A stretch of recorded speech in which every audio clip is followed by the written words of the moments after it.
chicos competían en todo, competían en teatro, hacían festivales de teatro donde se elegía un dramaturgo ganador, competían en poesía, elegían al mejor poeta, votaba el público para elegir a los mejores. Y también competían especialmente en deportes. A lo largo de 12 siglos organizaron los Juegos Olímpicos, en los que había una serie de reglas de fair play, entre otras, por ejemplo, que no se podía matar al contrincante. Y esto era muy en serio, porque muchas de las competencias eran en deportes de lucha. Por ejemplo, el pancracio, es decir, una lucha donde estaban todos los poderes, pancracio, era tan violenta y tan agresiva que había que tener cuidado de no matar al oponente. Cuando hay competencia, naturalmente hay partidarios de alguno de los competidores. Y de ahí surge la idea de que haya grupos que llamamos hinchas en el Río de la Plata, aunque esa es una palabra muy local. Voy a fijarme en el diccionario de José Govelo, diccionario lunfardo, de este especialista argentino, donde dice hinchar, fastidiar, importunar, pero también alentar, estimular a alguien, particularmente a un equipo de fútbol. Y el origen de esta palabra tiene que ver con hacer fuerza, con cinchar, que también es otra palabra de esta región, que viene de la cincha que se usa para sostener la montura de los animales y que hay que atarla bien fuerte para que no se caiga. Entonces la idea de cinchar, de hacer fuerza por un equipo, viene de ese juego popular muy antiguo en el cual dos grupos agarran una cuerda, unos tiran para un lado, otros tiran para el otro, de ahí viene la palabra hincha.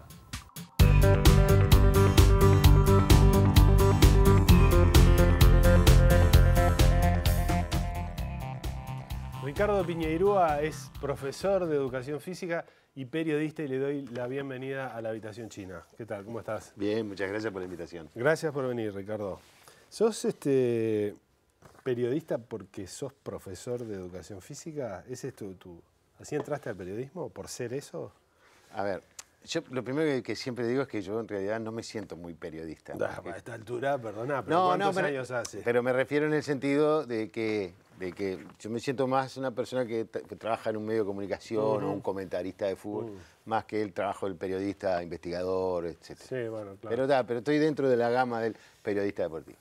Y llegué a ser periodista deportivo porque soy profesor de educación física. Claro. Porque la primera invitación que me hicieron para trabajar tenía que ver con venite y analizá, a ver, los equipos, si corren bien, si están bien parados físicamente, esa cosa que es imposible de hacer. No desde un punto de vista táctico, sino del rendimiento. Sí, era no un se poco, sabía bien. no se sabía muy bien. Era, yo qué sé, esas ideas que tiene alguien que en realidad no funcionan, pero funcionó para otro lado. Claro, o sea, funcionó para descubrir que vos sí, tenías que yo podía una vocación que exactamente. hasta ese momento no la conocías. Yo había escrito antes del 73 en el diario El Popular, había escrito algunas notas de básquetbol.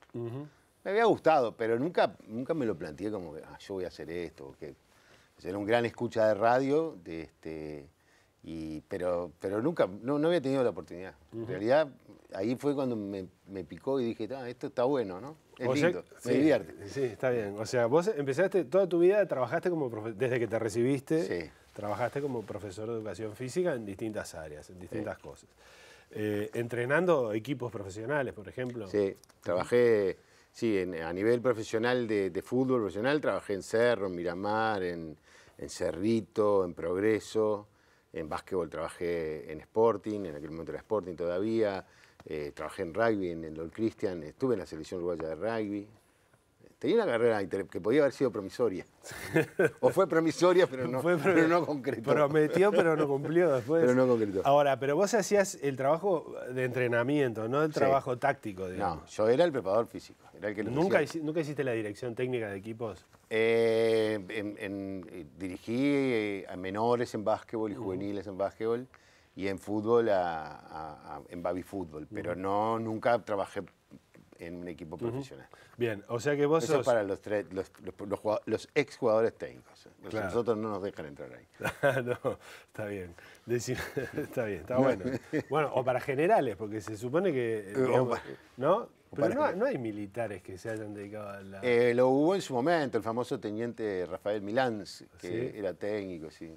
Porque lo que pasa es que también en una época hubo una carrera de de entrenador deportivo que era de la Fuerza Aérea Armada, del Ejército, de la Fuerza Aérea, de las Fuerzas Armadas, no sé, pero que era una carrera militar, había capitanes de educación física, tenientes de educación física. Mirá, Sí. claro. Bueno, de hecho muchos deportes surgieron como, claro, sí, ¿no? Históricamente, ¿no? Históricamente, sí, como modo de entrenar a pequeños grupos de comandos, ¿no? Sí, sí, o de lo contrario, a raíz de elementos militares terminaron desapareciendo los deportes. Bueno, la mayor parte de los deportes de atletismo son así, ¿no? El lanzamiento de la jabalina, la bala, el salto en profundidad que después se dejó de lado, bueno, el salto largo, eran todas pruebas casi militares. Incluso hay una competencia entre militares, que hay una pista militar que es muy dura, que bueno, que es una actividad que todavía se sigue practicando entre ellos. Claro, claro. Ahora, vos hiciste educación física también un poco por accidente, digamos, porque vos tenías pensado entrar en la universidad a hacer otra carrera. Sí, a mí yo siempre digo que a mí en la vida todas las cosas me pasaron por accidente. Pocas decisiones fueron muy pensadas, dije, voy a hacer tal cosa. Sí, mi padre no me dejó estudiar medicina. Yo quería estudiar medicina. ¿De qué año estamos hablando? Y estamos hablando del año 68, 69. En realidad el 69. Era un momento muy conflictivo. El IABA era un centro de discusiones ideológicas y de movilizaciones. Y se había dado la muerte de Liberarse, de Susana Pinto, de Hugo de los Santos. Entonces, mi viejo era muy reaccionario y era un padre temeroso, además. Claro. Y entonces hizo todo lo posible para que yo no entrara allá. Y yo me dejé convencer bastante fácilmente. Preferí no entrar en esas discusiones y evadí. Y arranqué y dije, esto me gusta y fui para educación física. Claro, sí, no, está. Así terminé, profesor. Está bien, está bien. Bueno, pero vos tenías un vínculo con el deporte, digamos. Sí. No, toda mi familia. Mi casa, toda mi familia estuvo siempre vinculada al deporte. De hecho, tu hermano tuvo una carrera muy importante. Mi hermano fue atleta, jugó al básquetbol en Sporting, yo hice todas las divisiones juveniles hasta la reserva también en el básquetbol de Sporting, jugué al fútbol en los Babi de Defensor, hice atletismo, y me gustaba mucho el deporte. Si no era una cosa que venía... y bueno, si no hubiera entrado, además, porque la prueba de educación física era una prueba bastante exigente desde el punto de vista físico. Yo era el peor de la clase, y no lo digo en broma, lo digo en serio. Físicamente era el peor de la clase, pero algo tenía que tener, porque si no podía entrar. Claro. Así que no, fue una carrera que me gustó mucho, y me gustó mucho ejercerla también. Claro, claro. ¿Sos un periodista independiente? ¿Vos te considerás un periodista...? ¿Lo ponés como tu escudo, tu etiqueta? ¿Yo soy un periodista independiente? No, no lo pongo como escudo. No, yo soy de los que cree que las cosas no se dicen, sino que se hacen. No pregono lo que digo, yo soy bueno, yo soy esto, no. Bueno, pero ahora yo te lo pregunto. ¿Vos sos soy independiente? Absolutamente independiente. No soy un periodista independiente, soy una persona independiente. Que ha sido es decir, yo creo que no he logrado mejores cosas por eso, porque no me gusta que me pongan, no sé. ¿Mejores cosas te referís a nivel de yo qué sé, económico? Estar en mejores, no digo en mejores, pero haber tenido acceso de repente a algún canal privado y hacer una carrera en un canal privado, o tener mejor una situación económica más. Siempre preferí tener la libertad de elegir las cosas que quería hacer y elegir y decir, a que de repente pudiera tener ciertas trabas en lo que estaba haciendo. Así que en ese sentido sí, soy una persona que no tengo compromisos. Uno dice no tengo compromisos, en realidad siempre hay compromisos, sí, claro, de alguna manera, pero no tengo grandes compromisos con nada, ni económicos, ni ideológicos, ni de dependencia. Incluso mi principal trabajo, que es en El Espectador, en 13 a 0, es una coproducción, o sea que dependo de lo que yo haga. O sea que vos ahí sos empresario también. También soy. Sí, hoy te puedo decir que soy un empresario. ¿Por qué si soy me podés decir? No, porque me animo a decirlo. De repente antes no me animaba. Pero bueno, sí. Pero digo, justamente ser independiente significa que vos vendés tu producto vos también, claro, ¿no? Y le dedicás mucho tiempo a eso. Me imagino que te lleva tiempo. Lleva tiempo, sí. No, es decir, no es tanto que lo vendo yo. Hay una persona que trabaja conmigo en la parte comercial, pero me lleva mucho tiempo. Sí, toda la parte y la administración y todo ese trabajo me lleva también una parte del tiempo.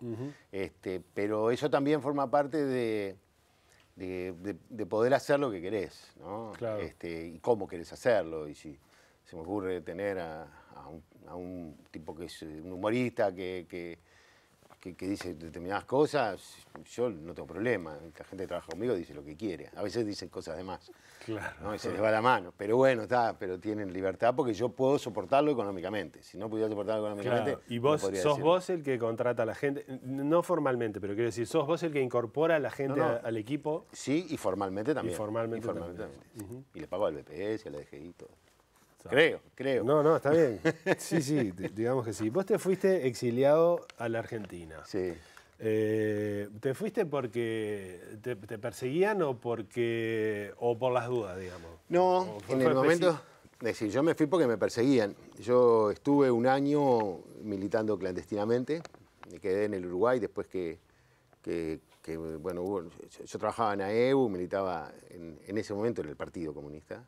Allá había dejado la juventud, hubo una barrida grande de dirigentes sindicales y de militantes del partido y quedé en una situación muy cómoda. Bueno, me fueron a buscar, etcétera, y eso hizo que en aquel momento donde todavía había una estructura que funcionaba, que yo me quedara. ¿Estás hablando del 78? 78, del 78. Y me quedé ahí casi un año, hasta que, bueno, hubo otra barrida y prácticamente quedé solo, si no tenía con quién hacer nada. Y ahí algunos compañeros me dijeron, mandaron a decir, andate porque no te podemos aguantar. Entre otras cosas, pues no te podemos aguantar más. Claro, porque estabas clandestino. Claro, sí, me tenía que pagar un alquiler, o casas para vivir, plata para comer, ayudar a mi familia, y entonces era muy difícil. Y lo que yo podía aportar, o sea, en esa altura era muy poco. Claro. Y bueno, ahí primero me fui a Brasil, salí con la cédula de identidad de mi hermano, que ya había fallecido. ¿Saliste por migración? Salí por migraciones con la cédula de mi hermano. Ah, mira. Que éramos bastante parecidos, tenía algunas diferencias en el pelo y además yo no usaba lentes y él sí, me puse unos lentes, me arreglé el pelo y pasé con mucho susto. Mirá. Y bueno, después ahí en Brasil no conseguí. ¿Pero qué te fuiste? ¿Por la frontera terrestre? Por el TTL, pero lo tomé en Carrasco. Fui con un amigo, querido amigo que murió hace unos años, que fue conmigo, iba en otro asiento, separados. ¿Te fue a acompañar o él también se escapó? No, él fue a acompañarme para asegurarse que llegara y si no llegara para avisar. Claro. Y bueno, después que cruzamos la frontera, más esas cosas, ni siquiera bajamos. Le dimos la cédula, bajaron allí. Claro.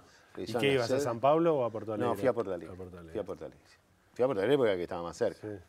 Sí. Nunca me animé a ir hasta Río, donde de repente podía haber arreglado para quedarme en Brasil. Y ahí me surgió una posibilidad de irme a Argentina, porque mi suegro trabajaba en Argentina y me consiguió un trabajo. Y bueno, me fui para Argentina. Compré la cédula de identidad o compré unos papeles que me permitieron sacar la cédula para quedarme a vivir en Argentina. Y estuve casi 5 años ahí. ¿Y ahí trabajabas en algo relacionado con tu profesión? No, nunca pude trabajar, era visitador médico. Primero vendí sartenes y cacerolas, vendía muy bien, porque eran muy buenas, no porque yo fuera buen vendedor. Y después entré en un laboratorio, trabajé ahí 3, 4 años de visitador médico. Fue una buena época económica, vivíamos muy bien.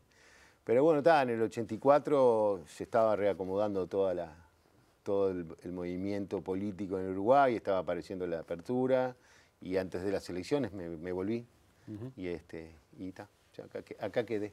Acá estás. Bueno, volviste y ahí empezaste a trabajar sí en lo tuyo, me imagino. Ahí yo ya estaba trabajando, antes de irme trabajaba en AEU y cuando volví a la dirección del sector deportivo de AEU. El primer periodo de mi vuelta hice un par de trabajos en el fútbol. El último fue en Progreso y ahí me di cuenta que no me gustaba la preparación física del fútbol, entre otras cosas por eso que hoy hablábamos de la independencia. Claro. Hay una dependencia de los entrenadores muy fuerte, ellos toman decisiones que vos podés o no compartir, pero muchas veces, alguien las tiene que tomar y a mí podían no gustarme esas decisiones y me di cuenta que no era lo mío, así que lo dejé y me quedé solo con el trabajo en AEU como director del sector deportivo. Y ahí en el 86, una cosa así, empezaste a trabajar. Ahí empecé a trabajar, ahí fue cuando me llamaron para la 30, para ir con Eso fue Moreno. muy raro, porque para mucha gente el fútbol era un espacio reaccionario en términos políticos en general. Cuando la 30 sacó. El opio de los pueblos. Claro, uno de los opios de los pueblos. Exactamente. Pero cuando la 30, que era la radio izquierda, la radio que había sido la opositora y todo lo demás, saca un espacio de fútbol. Me parece que abrió la posibilidad de que un mercado importante empezara a prestarle atención, ¿no? Sí. Y ustedes, digamos, bueno, vos entraste en principio no dentro del núcleo fuerte, pero bueno, formaste parte de ese equipo. Y a partir de ahí hubo como una corriente en la que sí vos estuviste siempre. Entonces, en todo ese espacio de, digamos, periodismo deportivo de izquierda, por más que no se embanderara, pero de alguna manera tenía esa, uno pensaba que podía venir, como venía de la 30, ¿no? En realidad, eso fue una idea de Grille, que era el director de la radio en ese momento, que además tuvo muchos enfrentamientos con Araujo, porque Araujo no quería. Claro. Araujo decía que las radios que fueron líderes en audiencia no tenían fútbol. Capaz que tenía razón, pero bueno, está. Era una discusión y Grille decía que, bueno, eran unas presiones, que no sé, esas discusiones que se daban. Finalmente, sí, y ahí se formó un grupo que fue muy interesante y de donde han salido tipos muy bien y muy capaces, que hoy ocupan lugares en otros medios y de otra forma. Entre otros, por ejemplo, Fernando Schmidt, que era uno de los que hacía canchas, o Luis Custodio, que creo que es el jefe de informativos de las radios del Sodre. Había un grupo muy, muy interesante, con gente, bueno, obviamente estaba Barizoni, ¿no? Fernando Tetes. Todos esos éramos unos chiquilines que empezamos en esa época. Y era una visión, por lo menos en aquel momento era como un poco una visión más del lado del jugador, o sea, más del lado del trabajador, era más radical, ¿no? O más del lado de los entrenadores, muy antidirigente. Que yo creo que con el tiempo esas cosas también han ido cambiando porque uno encuentra equilibrios y se da cuenta que, bueno, que sin dirigente el fútbol no funciona. Así como no funciona sin jugadores, sin técnicos, tampoco funciona sin dirigentes. Y empezás a comprender un poco mejor las cosas. Pero a mí eso fue una experiencia que me gustó mucho y además aprendí muchas cosas. Bueno, entre otras cosas aprendí lo que era una radio. No sé si sé, pero por lo menos lo que sé lo aprendí ahí. Con la gente que trabajaba, había Jorge Pozzi, que era el operador, Marcos Molina. Era un grupo muy trabajador además, que hizo cosas muy buenas, pero que bueno, después como pasan tantas veces, la parte económica no ayudó a seguir y se quedó en ese proyecto. ¿Qué te parece si vamos a una pausa y a la vuelta hablamos más de periodismo y específicamente periodismo deportivo? Dale, encantado.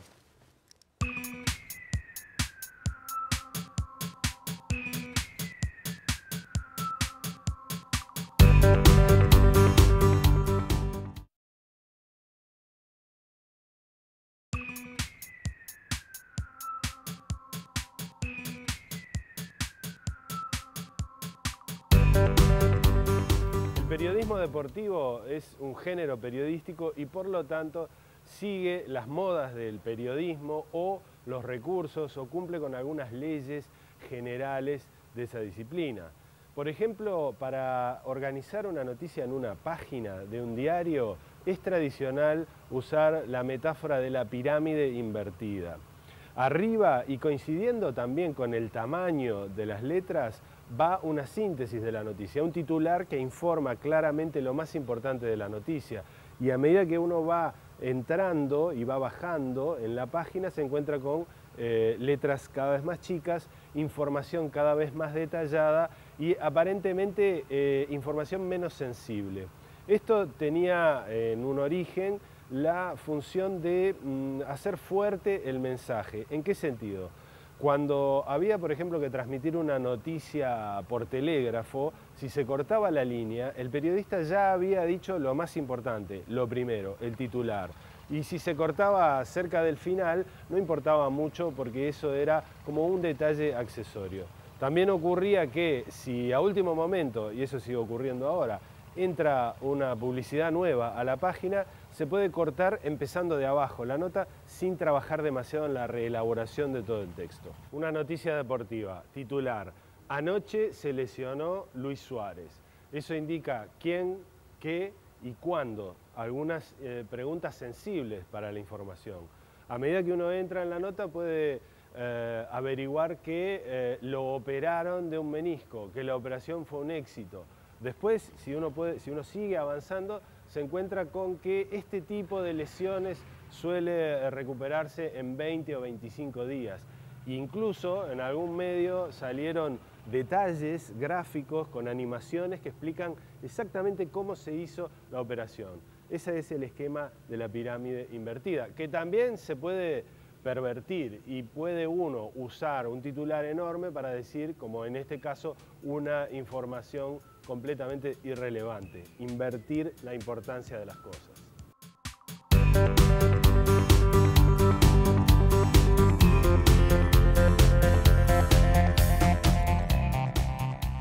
A veces los tipos que producen un cambio no son muy conscientes de que están produciendo un cambio. A veces sí. En los años 50 apareció una corriente que rápidamente se llamó Nuevo Periodismo en Estados Unidos. Truman Capote con ese libro medio que no se sabe si era ficción o qué, a sangre fría, contando un hecho policial, convirtiéndolo en una superhistoria, podría haber sido una noticia policial cualquiera. Rodolfo Walsh en Argentina, Operación Masacre, también generando un nuevo espacio. Después el nuevo periodismo ibero o latinoamericano, aquello que García Márquez empezó a instaurar en América Latina, ya con ese nombre, ¿no? Y cuando uno escucha un programa tuyo, uno percibe rápidamente, sin prestar mucha atención, uno percibe que hay algo diferente a las cosas que ocurrían. Yo te voy a decir tres cosas que yo rápidamente observé. Espero que no me pongas en la misma lista que esos que pusiste porque me da una vergüenza espantosa. No es una lista. Yo te voy a decir cosas que observo. Las voces no están impostadas. Y además, las expresiones no son... En general, en el periodismo deportivo uruguayo parece que las expresiones las sacan de un frasco lleno de testosterona. Sacan las cosas así, y es una especie de obsesión por la masculinidad, a mí me impresiona mucho. Después, otra de las cosas que enseguida se ve es que para todos los que trabajan ahí existe un mundo aparte del fútbol, es decir, viven y participan de otras cosas. Les gusta la música o cierta música, a veces leen un libro o van a un espectáculo, y comentan cosas del mundo. Esa es la otra cosa. Y la tercera, que me parece la más importante, es que hablan de fútbol. Que eso no es un detalle, me parece es importante. Yo que no sé nada, veo que hablan de fútbol, es decir, del juego, ¿no? Entonces me gustaría digamos, que me comentaras esas tres cosas, ¿no? Es decir, el perder la obsesión en términos generales, tanto por la masculinidad como por la garra, ¿no? Por ese tipo de cosas, como porque hay otras cosas además de fútbol, ¿no? En realidad, nosotros cuando empezamos a hacer el programa, cuando empezamos a trabajar, la primera cosa que hicimos, y digo en términos generales porque somos varios los que participamos en radio, que fue con un equipo que era principalmente Rómulo Martínez Chenlo, y Gonzalo Delgado, que recién empezaba, que todavía seguimos con él. Después se incorporó alguna otra gente, Andrés Rodríguez, mi hijo y algunos chicos más que fueron apareciendo. Nosotros, a diferencia de lo que habíamos hecho en la 30, que era algo muy encorsetado, era muy bueno, pero era muy libretado, había que seguir el ritmo del porqué, sentíamos que lo que teníamos que hacer era un programa de radio que hablara de fútbol y de la parte humana del fútbol principalmente. Después, la vida te va llevando a que te metes en otras cosas, pero en principio era eso. Y obviamente que estaba prohibido las frases hechas, el hablar de usted, ¿no? Que era muy, en aquella época, en los programas deportivos, no, porque usted, no sé qué, y usted, y todo usted, y era como si nunca se hubieran visto y que no salieran a tomar una copa de noche, ¿no? No, acá somos un grupo de amigos que hablamos. Y el elemento que manejamos siempre como el más importante era la narrativa. ¿Viste que el nuevo periodismo? No, claro. Es decir, yo un día, cuando empezamos a pensar con Rómulo lo que queríamos hacer, yo le dije, ¿sabés qué quiero hacer un programa que sea como Conversación en la Catedral? El libro de Vargas Llosa. No sé si me acuerdo si Rómulo había leído. ¿Qué querés decir? Que vos y yo estemos conversando y que contemos historias entre nosotros y que entre gente que le aporte datos. Entonces nuestro esquema en aquel momento nosotros hablábamos a veces de cualquier cosa y había momentos en que aparecía alguien que traía información, ¿no? Una entrevista. pero que el centro de lo que pasaba era el diálogo que nosotros teníamos, Claro. la narrativa, contar cosas. Contar historias, contar nuestras propias historias, nuestra propia experiencia, recordar cosas. En un ejercicio que lo fuimos haciendo a tal punto que hoy en 13-0, cuando lo hacemos, la gente me pregunta si lo libretamos. Y yo les digo que no. Nosotros no sabemos lo que vamos a hacer la primera media hora del programa. Nunca sabemos. Ni siquiera lo hablamos. No sabemos. Nos sentamos y algo pasa. En algún momento algo va a pasar. La canción, algo que sucedió, algo que yo traje de mi casa, uno que lo levantó en el ómnibus, el otro que... ¿sabes? Y eso provoca ese hablar tranquilo, que muchas veces nos lleva a eso otro que tú decías, es decir, el mundo va más allá del fútbol. Y a nosotros nos gustan los libros, a mí me gusta el cine, a los chiquillos les gusta el rock, y van a ver los buitres, y vienen y comentan que estuvimos anoche, o van a ver una obra de teatro al galpón, y todo entra, porque todo sirve para producir ese hecho que es esa narrativa de la vida que rodea a un partido de fútbol. Y muchas veces sobre el partido de fútbol, es decir, muchas veces la gente me dice, ustedes no hablan de Nacional o Peñarol o Defensor o de la B. Nosotros hablamos en general, nunca, no hay, a veces sí hablás una cosa que pasa en este equipo, pero en general es como, es el fenómeno fútbol, cómo pega en los sentimientos y en la sociedad. Entonces te lo digo ahora, más o menos elaborado, tampoco es tan elaborado, pero es un poco No, está bien. muy abierto en el sentido de decir, bueno, es como, nosotros tenemos un eslogan que es ese, de si no lo sentís, no lo entendés. Sí. Porque nosotros partimos de la base de que lo que importa es cómo sentimos las cosas. Y es a partir de la sensibilidad que, es decir, a mí me duele que baje el Liverpool. No tengo problema en decirlo. Si vos me hubieras dicho, entre Liverpool y Cerro, hubiera deseado que bajara Cerro. ¿Por qué? No sé. Porque creo que el Liverpool es un equipo que ha querido hacer las cosas bien, que ha hecho un esfuerzo por tratar bien a los jugadores, y está el tanque que Freddy Varela quiere que los jugadores sufran, y dice, mejor, si no cobran se rompen el alma para jugar, que se cambien el auto y se bañen con agua fría, y a mí me parece espantoso. Y de repente se está en primera división y un equipo que le da a los chiquilines el café con leche, la merienda, está en la B. Es injusto. Entonces yo lo siento así, no importa. Digo, está mal porque los de Cerro se pueden enojar. Bueno, mala suerte. Claro, pero vos eso lo transparentás, es decir, vos sí, no, claro. vos, Sí, yo lo transparento. aparece todo el tiempo. Siempre, por eso No digo. hay ningún problema. Transmitimos eso, lo que sentimos, ese sentimiento de decir, bueno, a mí me gustaría que Wander fuera campeón. Yo no tengo problema en decirlo. Y la gente de Danubio, si se enoja, bueno, mala suerte, pero no tienen por qué enojarse, porque no es algo contra Danubio. Fue un sentimiento, porque juegan bien al fútbol, mirá todo lo que hicieron. Bueno, la base de eso es que vos no te ciñas al cuadro del que sos hincha. Digamos, No, claro, por supuesto. que es otra cosa. Por supuesto. ¿No? Pero eso también es algo que nosotros por lo menos hemos tratado de crear, y es, uno puede ser, es decir, todos somos hinchas de un cuadro. Claro. Bien. Pero por más que no lo diga el periodista... Todos somos hinchas de un cuadro. El tema no es que vos no seas hincha de un cuadro, el tema es que vos tengas la capacidad de abstraerte y tratar de tener determinada imparcialidad para analizar un hecho concreto. Pero eso es independiente de que en otro... Es decir, vos podés analizar el hecho concreto, un partido de fútbol que pasó, si es que podés, pero además a eso le podés agregar el sentimiento que te dejó. ¡Pah! Qué lástima, ¿no? Pasó tal cosa, o qué suerte que pasó tal otra. Claro, claro, más allá de ser o no hincha. Ahora, entonces, porque acabás de pintar una cosa muy compleja, vos sos docente, vos enseñás a gente que estudia periodismo, que quiere ser periodista. ¿Cómo transmitís esto? Porque es bastante complejo. Es bastante. Es muy complejo. No podés dar reglas acá, no. Porque no podés decir, vos haces un análisis, me acabás de decir que haces el análisis, pero por el otro lado me decís, bueno, hablamos media hora de, no sé, yo qué sé. Claro, a ver, lo que pasa es que ahí tenés, yo creo que ahí tenés dos cosas. O primero, vos haces un programa como querés. Sí. Punto. O sea, tu programa, nosotros tenemos esa característica y así lo hemos hecho siempre.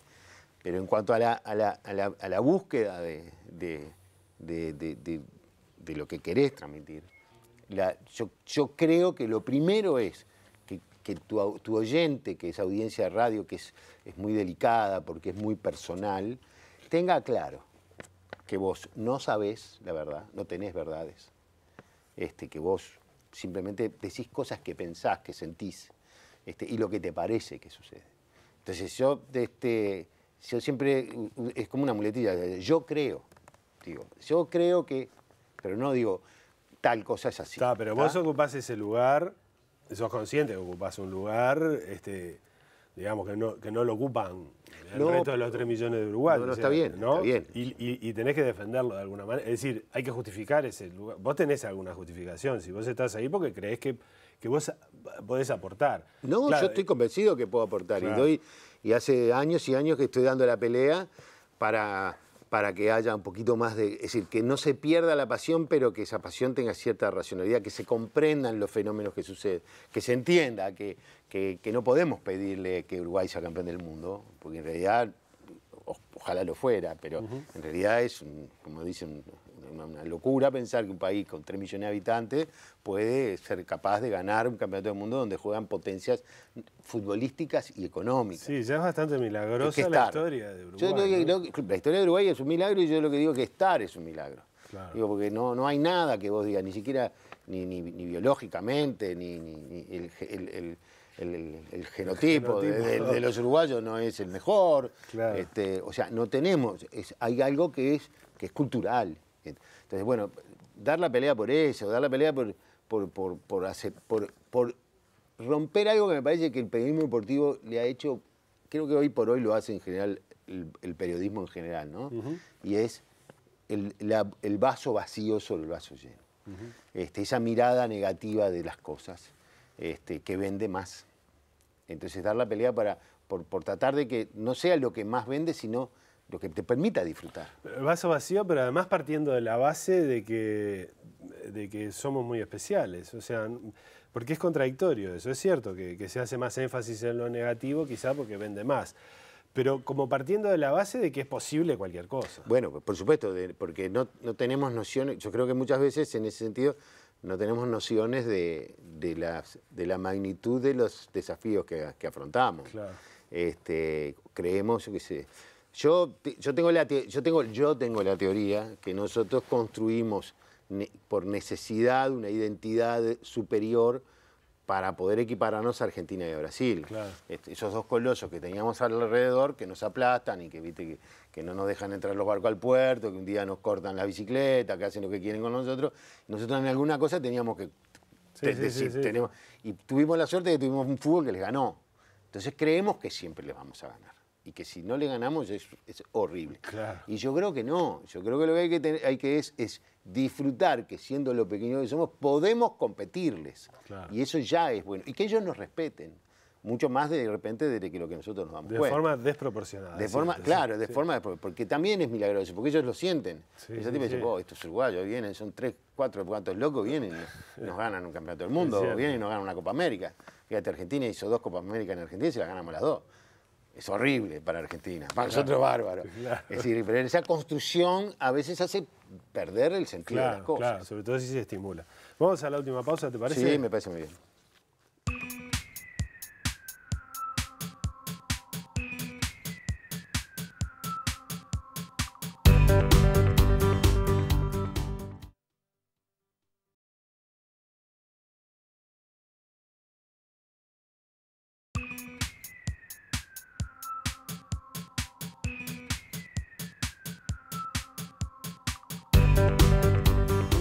Reciente dio resultados bastante interesantes acerca de las preferencias y los gustos de los uruguayos con respecto al fútbol.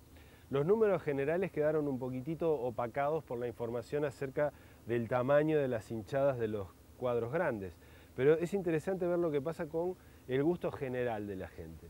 Un 83% de los uruguayos encuestados respondió que le gusta el fútbol. De cualquier manera, la pregunta era un poco rara, porque decía, ¿a usted le gusta el fútbol? Y personas como yo, que no me interesa particularmente, habría respondido, sí, me gusta, veo un partido, me gusta ver un partido de fútbol, y sin embargo no sé nada, no sigo las alternativas de un campeonato, salvo si es un campeonato mundial. Pero entre esos 83 de cada 100 uruguayos que respondieron que les gusta el fútbol, un 42% dijo que veía partidos incluso de cuadros que no tenían su preferencia. O sea, 2 cuadros de los cuales no era hincha, los miraban igual. Eso significa que más o menos un 30% del total de los uruguayos se interesa realmente por el fútbol. No es una mayoría, pero sin embargo es una cifra bastante alta. ¿Qué otra cosa en el Uruguay despierta tanta unanimidad en el gusto?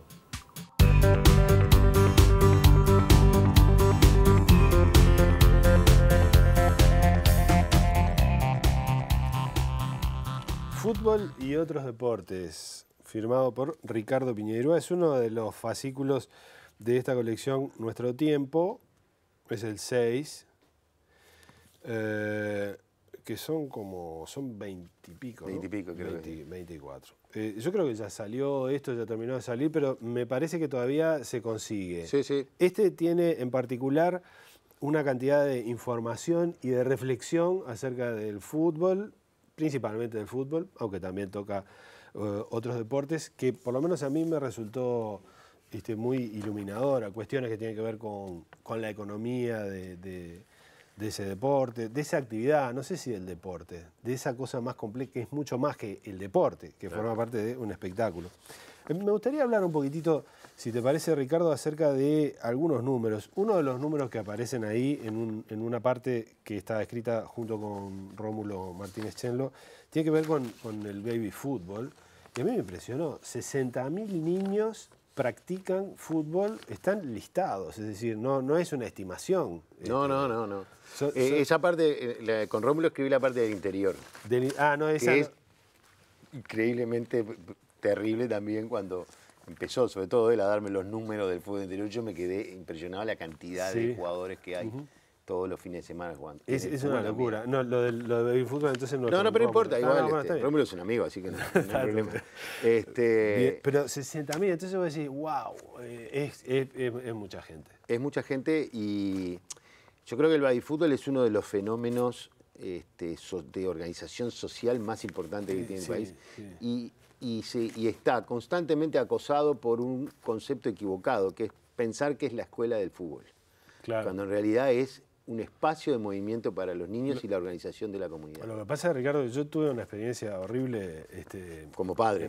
No como padre, como tío. Llevé a un sobrino, yo era muy joven también, me llevé a Chiquilín y me quedé muy impresionado, no por lo que ocurría entre los chiquilines, que se mataban jugando, sino por lo que ocurría en la línea, bien en la línea, ¿no? Todos los padres completamente desaforados, con un estado de tensión y de agresividad y tratando de convertir a sus hijos en no sé qué cosa. Y los pobres chiquilines anonadados. Por eso, algo a lo que vos también te referís ahí, ¿no? Es cierto, es decir, ahí hay el fútbol, el babyfútbol tiene esas contradicciones, la contradicción de técnicos de repente no están preparados, no para dirigir un cuadro de fútbol, sino para trabajar con un grupo de niños. Con niños. De padres que ponen en todas sus ansiedades y frustraciones y expectativas en un chiquilín y que generan una presión muy grande sobre él. Eso es verdad, pero también es cierto que el babyfútbol brinda la posibilidad de que esos 60.000 niños tengan todos los fines de semana una actividad que es en comunidad, con sus compañeros, con los padres de sus compañeros, que haya una cantidad de padres que tienen en eso una actividad social, trabajan para comprar las camisetas, trabajan para los equipos, que arreglan la cancha, que hacen las tortas fritas, ponen el medio tanque con chorizo, compran la baby. Todo eso es un movimiento que si el Estado, cualquier Estado lo quisiera hacer, no podría. Porque es un 10% de la población que todos los fines de semana se mueve. Eso. Es muy impresionante. Miles que se mueven para un lado y para el otro, y eso es transporte. Es un movimiento, es un gran movimiento. Tiene esos problemas, ¿no? Que son los problemas que vos tenés que ver, no sé si podría un día contarte las historias de las ligas, las discusiones en la liga. Yo participé en una liga de Punta Carreta, la Liga de Punta Carreta, la Liga Palermo, perdón, donde cuando AEBU estaba en el babyfútbol en la Liga Palermo, las reuniones de la Liga Palermo eran las reuniones de la AUF. Que no, porque el Mirador Rosado puso un chiquilín con medias rojas y todo lo demás juegan con media blanca, debería perder los puntos. ¿No? Es una cosa terrible, ¿no? Esa vos decís, pero vos, esto es un juego de chiquilines. Nosotros venimos para ganar, pero bueno, está. Son ambiciones políticas también. Sí, y fantasías también. De que el chiquilín se va a hacer rico. Sí, claro. Es decir, a ver, el 80% de los padres, esto no es una cifra al azar, que llevan a su niño a jugar al babyfútbol, sueñan que su hijo se va a transformar en un crack. Muchos porque es una salida económica. Claro. Y otros simplemente porque es una satisfacción. Claro. Sí, porque es Es decir, el jugar al fútbol te da un lugar en la sociedad. Es decir, el otro día salió una encuesta y en cada uno de los rubros, los primeros eran todos los jugadores de la selección. Luis Suárez, Forlán, Tavares. ¿Una encuesta de qué era? Era una encuesta que salió a los uruguayos, a quien creían que era el más simpático, que era el más inteligente, que no sé, los jugadores ocupaban los 10 primeros puestos, 6 jugadores de la selección. Entonces no es solamente dinero, es jerarquía social. Sí. Bueno, pero mirá la televisión, te venden los antisudorales, los zapatos, el teléfono, te venden todo. Desde Müller a Suárez, cada uno de ellos te va vendiendo un pedazo de tu vida. Es bastante impresionante además, porque como espectáculo, yo a veces me pongo a pensar, me imagino un día de partido, la gente en su casa, se rompió el lomo toda la semana para pagar la cuota del televisor, a través del cual contemplan a 22 millonarios divertirse ahí, ¿no? Y hay algo medio, no sé, doloroso en todo eso. Un poco morboso, pero algo doloroso en eso, en que, digamos, ya no sé si son representantes de la gente o si son figuras de proyección o si son simplemente como príncipes, ¿no? Como cosas que están en otro mundo, ¿no? Y se da una conexión rara de admiración por ese millonario, por ese ser extraño que estaba al lado mío y que... Bueno, te fuiste muy profundo, ahora me complicás la vida, pero... a ver, yo creo que en realidad son millonarios porque esa gente paga la cuota del televisor para verlos.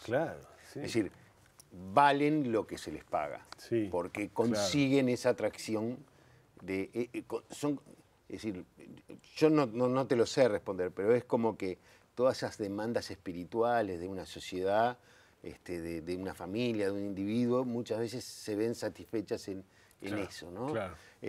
Y además, porque además la globalización te lo agudiza, y entonces te lo lleva al extremo de que el sábado todos vamos a mirar un partido de fútbol de la Champions League, no sé cuánto, y seguramente vamos a ser todos hinchas de un cuadro, porque en definitiva, yo cuento, cuando yo fui a Cuba hace unos años, y en la Plaza Elián, que es una plaza que construyeron los cubanos en homenaje al Chico de la Balsa, y donde hacen actos contra Estados Unidos, y atrás está el edificio de negocios de Estados Unidos, que es 4 veces más grande que la embajada en Uruguay, y está ahí, se supone que no están, pero están, ¿no?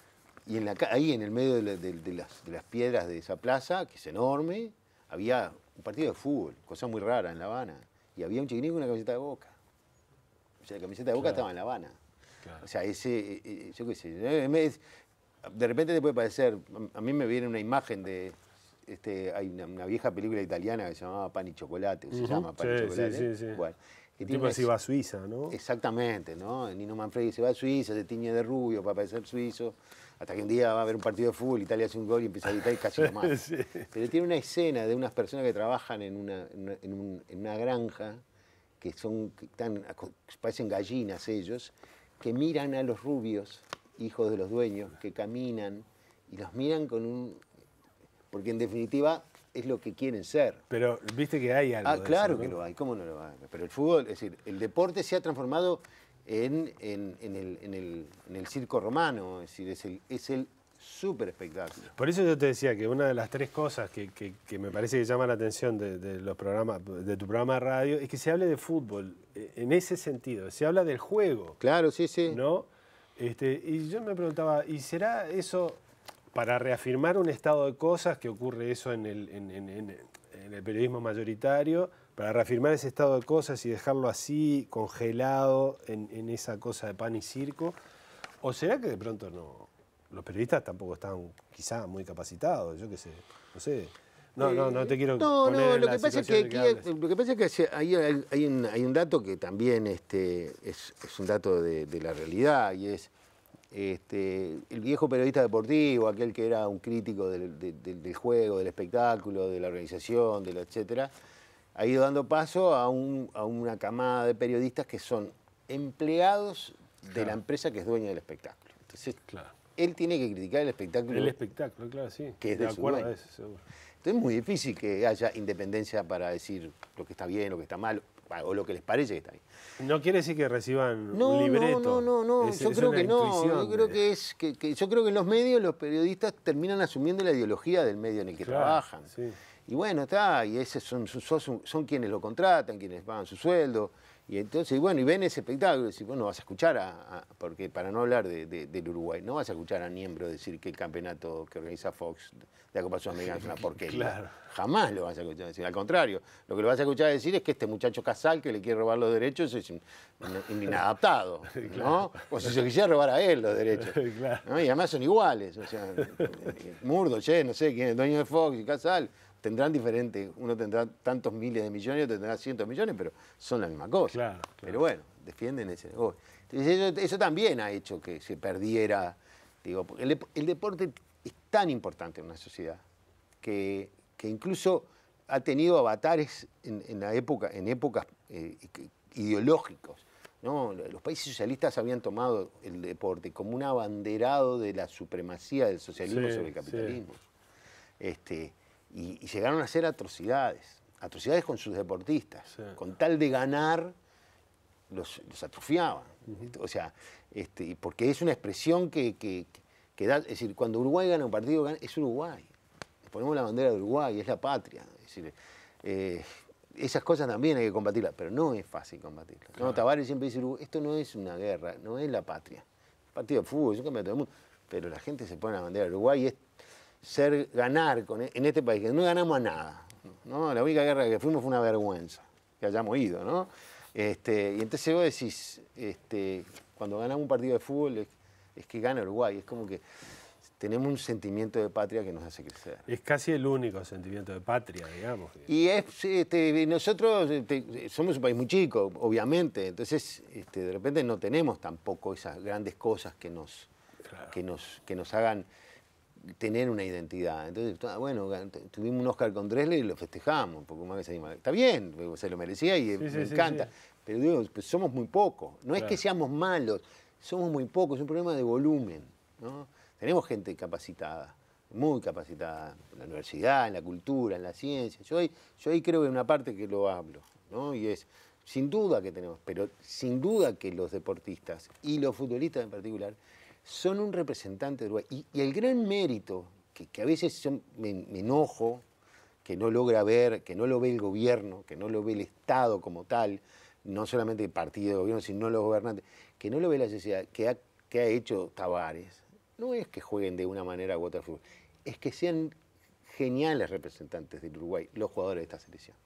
Pues son geniales representantes. Entonces, a vos te enorgullece, por más que es millonario, te enorgullece Suárez, o Forlán, o ver el esfuerzo de Arévalo Ríos, y cómo se comportan con la gente, y cómo saludan, y cómo contestan, y cómo vienen a jugar por Uruguay con unas ganas que antes no pasaba. Y ese es un logro que es brutal, que nos ayuda a tener una identificación totalmente diferente. En el mundo nos ven de una manera diferente. Ricardo, muchas gracias por venir. Perdóname si hablé mucho. No, al contrario, bárbaro, buenísimo. Falta para hablar muchísimo más. ¿Cómo no? Me encanta. Nosotros nos encontramos en otra Habitación China.